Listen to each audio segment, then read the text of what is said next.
एक समय की बात है। राजगृह के एक धनी सेठ की कन्या परम धर्मनिष्ठ तथा पवित्र आचरण वाली थी। आयु के साथ साथ ही अरहत पद प्राप्त करने की उसकी इच्छा भी प्रबल हुई। आत्मज्ञान होने पर उसमें त्याग की भावना जागृत हुई। उसने एक दिन अपने माता पिता से कहा, मेरा मन सांसारिक सुखों से विरत हो रहा है। मैं भगवान बुद्ध से दीक्षा लेना चाहती हूँ। माता पिता कन्या के प्रस्ताव को सुनकर चौंक पड़े। उन्होंने कहा, हमारा एक धनी और प्रतिष्ठित परिवार है। तू ही हमारी एकमात्र संतान है। हम तुझे इस कार्य की अनुमति देने में असमर्थ हैं। जब बार बार प्रयत्न करने पर भी वह अपने माता पिता की अनुमति ना पा सकी, तो उसने सोचा कि विवाह के उपरांत दूसरे परिवार में जाकर मैं अपने पति की अनुमति से दीक्षा लूंगी। इस प्रकार कन्या का विवाह बड़ी धूमधाम से संपन्न हो गया। अपने नए घर में जाकर वह कन्या परम पतिपरायण, सती और दयावती नारी सिद्ध हुई। एक बार नगर में बहुत बड़ा उत्सव था। सारे नगर में सजावट और धूमधाम दिखाई दे रही थी, परंतु सेठ की पत्नी ने उस दिन कोई श्रृंगार नहीं किया।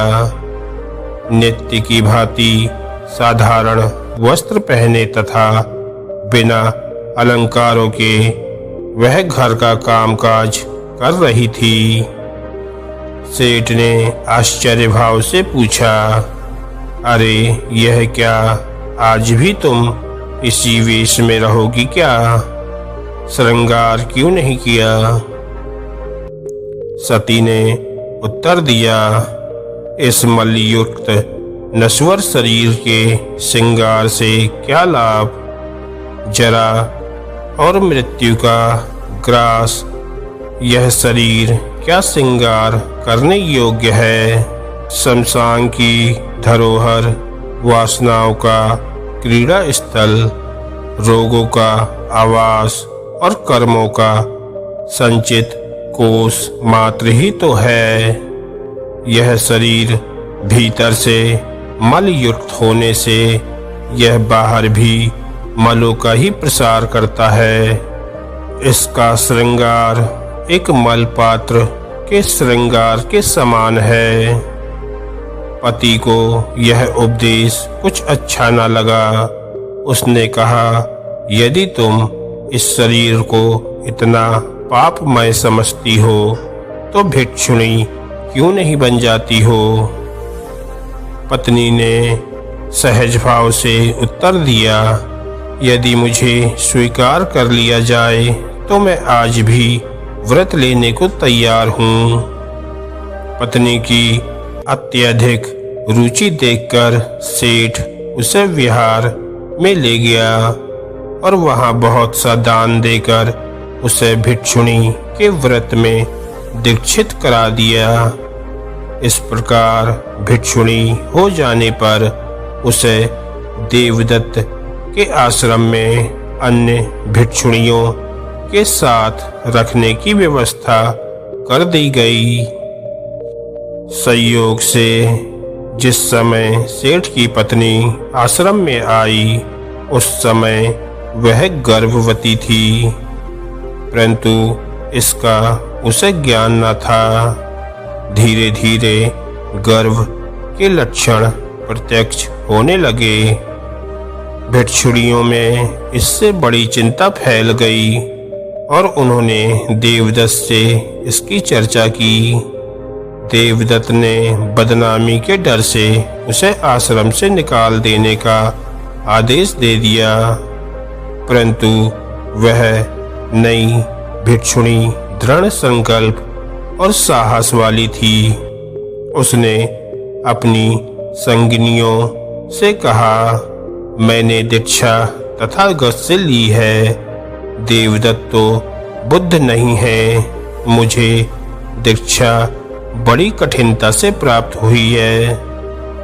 तुम मुझे उससे वंचित मत करो और मुझे तुरंत तथागत के समीप ले चलो। जब भिक्षुणियों का दल जैतवन पहुंचा और तथागत के समक्ष सारा वृत्तांत रखा गया तो उन्होंने उपाली से कहा, इस विषय का निर्णय एक सभा में होना उचित है। आशा है तुम सब व्यवस्था ठीक ठाक कर लोगे। दूसरे दिन कौशल नरेश, प्रसन्नजीत, अनाथ पिंडक, विशाखा तथा कौशल के अनेक भक्तगण जैतवन के बिहार में उपस्थित हुए। उपाली ने विशाखा को इस विषय की जांच करने का कार्य सौंपा कि गर्भ दीक्षा लेने से पूर्व का है या उसके बाद का। विशाखा ने भिक्षुणी को एकांत में ले जाकर उससे बात की तथा उसकी परीक्षा करके यह घोषणा की गई कि गर्भ दीक्षा से पूर्व का है।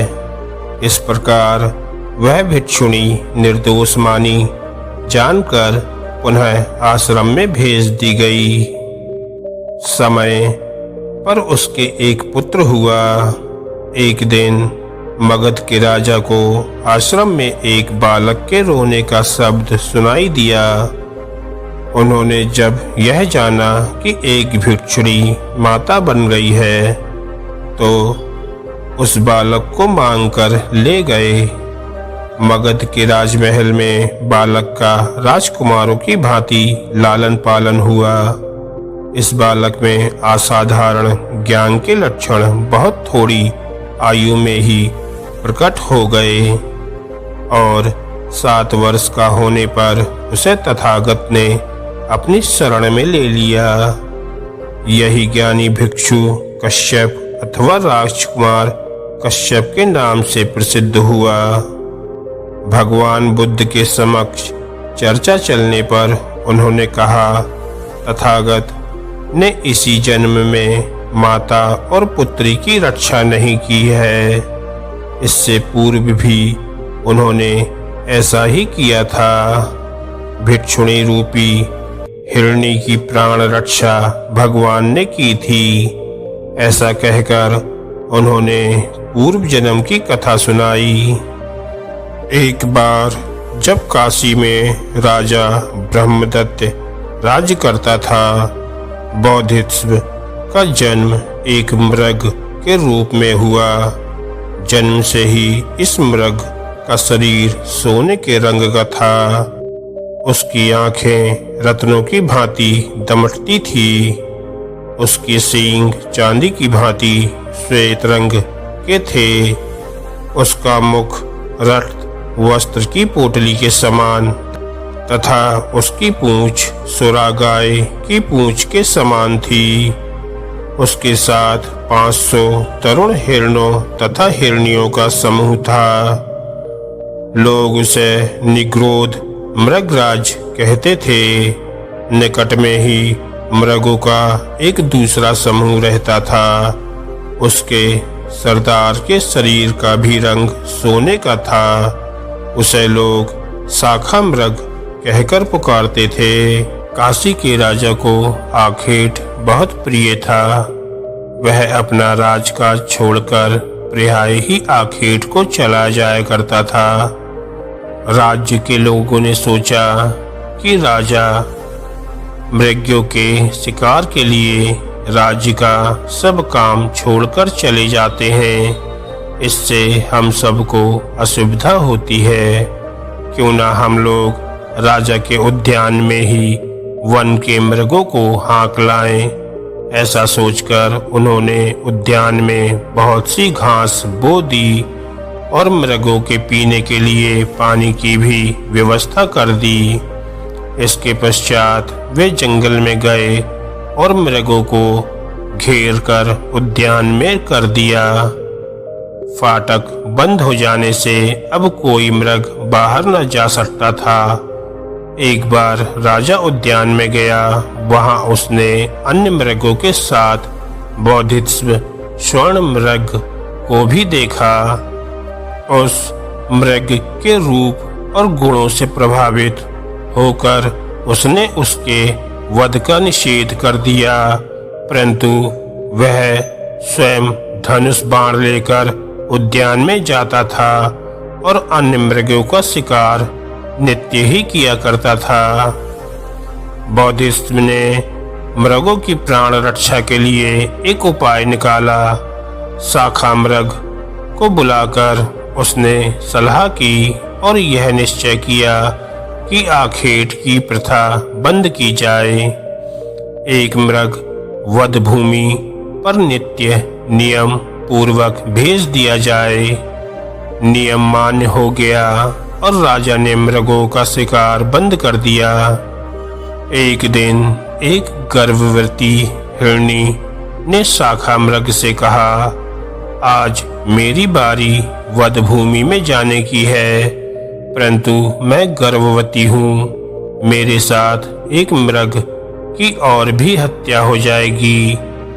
आप मेरे स्थान पर किसी दूसरे मृग को भेज देने की व्यवस्था कर दें। परंतु शाखा मृग ने कहा, नहीं, आदेश का पालन करना तुम्हारा कर्तव्य है। बार बार आदेश बदलने से व्यवस्था नष्ट हो जाती है। इस क्रूर निर्णय को सुनकर मृगी निराश हो गई, परंतु उसने साहस नहीं छोड़ा और बड़ी आशा के साथ बोधिसत्व से अपनी व्यथा निवेदन की। बोधिसत्व ने कहा, तू निर्भय रह, मैं दूसरी व्यवस्था कर दूंगा। मृगी प्रसन्न होकर चली गई।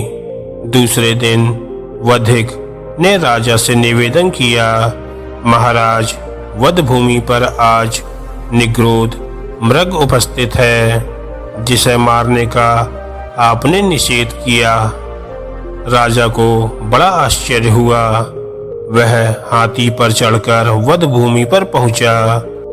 निग्रोध मृग को देखकर राजा ने कहा, हे मृगराज, मैंने तुम्हें प्राणदान दिया था, फिर तुम्हारे इस स्थान पर आने का क्या कारण है?